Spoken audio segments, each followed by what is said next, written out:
Ayun oh. So, eto na nga. Ito yung sinasabi ko. May bago tayong camera. Alright. So, we're currently testing. Teka, sara natin yung visor. Alright.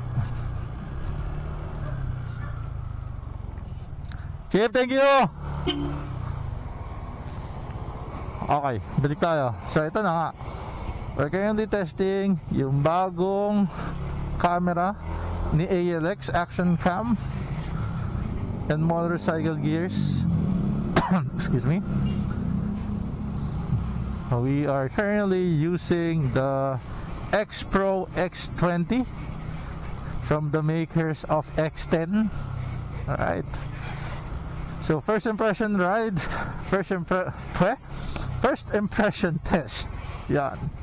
Teka, buksan ko muna yung aking visor at nagpa-fog. So ito, audio wise, just wanted to let you know na naka-open visor ako ngayon. I don't know if it's affecting it, pero ayan.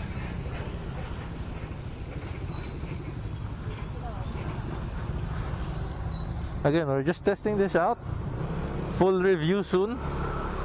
As in, kakakuha lang natin galing kay paring Alex.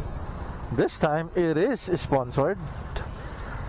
Okay, sponsored video to ni paring Alex. Okay, but we had an agreement na kung may pangit akong makita, sasabihin ko talaga.